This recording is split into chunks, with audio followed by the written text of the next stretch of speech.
O ngayon meron, eto pauso na naman nila. Kumbaga umaalingasaw, may nagkakalat na papalitan na daw po ang House Speaker, mga bossing. Tingnan nga natin nasaan po ba yung si Ortega.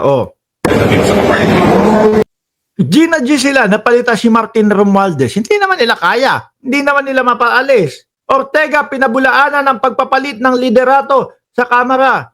Ang alam ko, pangalan nito, si Barbers. Balik Kongreso ho, mga kababayan. Di ba?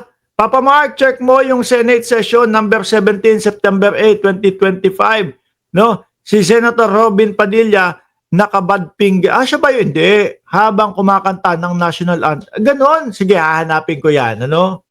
Hahanapin ko yan. Game! Ito yung pangarap nila na matanggal si House Speaker.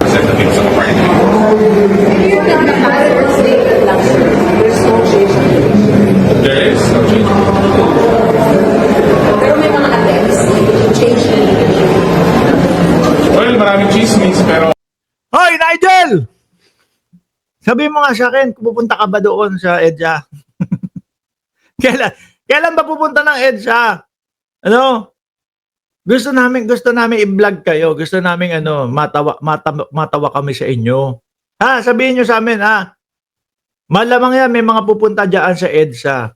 Tapos makikita, nakakatawa kayo. Natawa ka sa amin.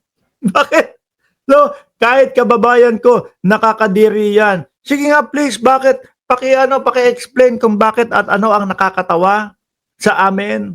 sabi ko nga, chismis, mixers, mga pulong-pulong. Pero as you can see, the house is 1,000 solid and there is no change. Sino kayo pero fail?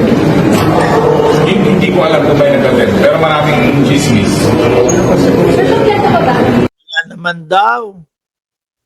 Mga DDS, wala. Palpak na naman. Failed na naman. Hindi na naman nangyari yung inyong pangarap. Pero yung 20 pesos na bigas na i-deliver na sa inyo. At mukhang ang mga DDS ang unang-unang pumipila sa mga 20 pesos na bigas. Bakit ko? Ba't sinasabi ni Mark Ramos na 50 billion budget niya sa lugar niya in 1 year? Sino? Si Pulong, kulang ng 1 billion. Yan. 51 billion yung budget, yung kay Pulong. Tapos 2 years yon yung kay Pulong. Ay nako, tapos naiiyak kay Pulong sa 51 billion in 3 years niya. Hindi 51 billion. Yung kay Pulong, sabi ni Panfilo Lacson na senador natin, base doon sa istorya. Ay hindi, base doon sa record. Diba? Tapos makita mo yung baha. Sorry. Yung baha doon sa Davao, kala mo dagat na. Nasaan yung 51 billion nga daw? Diba? Tapos eto, yan si Boss Pulong nyo. Tsaka si Sara Duterte, nangangarap pa na maging House Speaker. Eto nga, hindi nga mapatanggal-tanggal. 50 billion budget. Uy, may 50 billion budget daw sa Tacloban in 1 year. Pakitaan mo kami ng resibo. Napakitaan mo kami nung balita dyan. Hindi pwede dito. Yung sabi-sabi mo lang. Hindi kami naniniwala basta-basta sa mga kupal. Kailangan merong resibo. Diba? Kagaya nun, 51 billion ni Pulong Duterte. Merong record. Sabi ni Panfilo Lacson. Diba? At hinahanap nga bakit bumabaha pa di sa Davao. Hindi pwede dito yung sinabi ni Nigel. Hindi ka nga namin kilala Tapos papaniwalaan namin. Diba? Hindi. Kahit na taga-Taclob. Kasi daw taga-Tacloban siya. Kaya alam niya, pakita mo sa amin yung ebidensya. Kahit na taga-Tacloban ka, hindi kami basta-basta maniniwala. Hindi kami DDS dito. Hindi agad-agad kami nauuto dito. Diba? Yung may adik tayong presidente. Hanapan mo ng ebidensya si Duterte, wala namang maipakita. Diba ba? Mga boss, dito dokumento, ebidensya, papeles, at yung mga pagpapatunay ang usapan dito, no? Pero ganyan, kahit si Marcoleta pa ang magsabi niyan, wala namang maipapakita, sorry, hindi kami agad-agad maniniwala. Pang-uto-uto lang yung mga yon. At yung mga uto-uto, ayun, nandiyan sa kampo ninyo.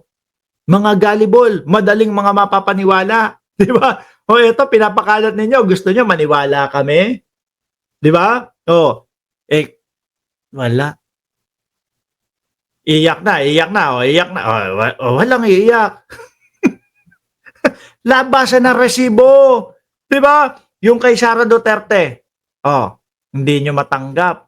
Hindi nila matanggap, mga bossing. Bakit? Ano? Wala!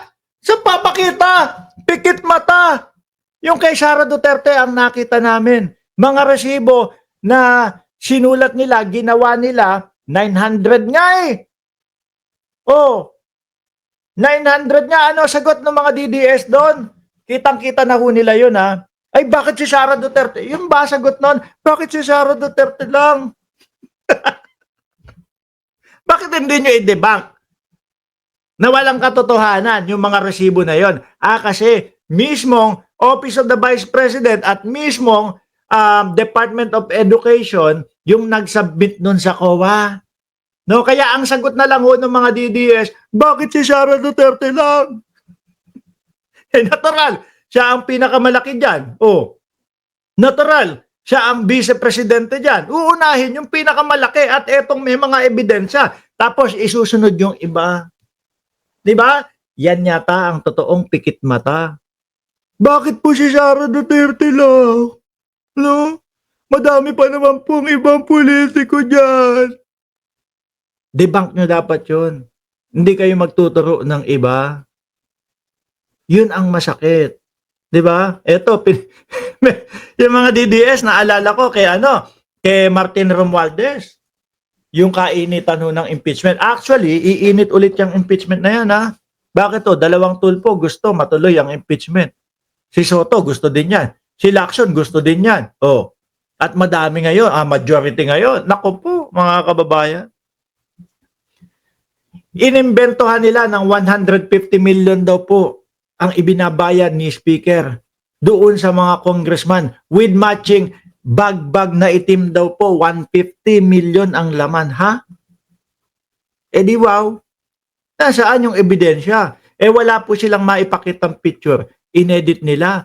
Tinambak nila doon sa ibabaw ng opisina ni Martin Romualdez. Tapos nakaganon daw si Martin Romualdez, Nung i-zoom mo yon, magkaiba po yung pixel nung pera at magkaiba yung pixel nung litrato ni Martin Romualdez. Wala naman daw matatanggal, sabi ni Ortega. Wala ding papalit. Diba? As far as I know, kompleto. Sir, na yung naglakas, bakit hindi medyo may gulo yata? Ano po ba? Doon po ma-present po ba yung sibo? I cannot answer for other parties. Siguro mas maganda kung sa akin yung mga party leaders na mismo. Yes, Puno was there also, sir, He was not there. sa meeting po yun. Ano po sabi, bakit wala po? Wala daw, issue lang daw ng mga DDS. Alisin ko na ito.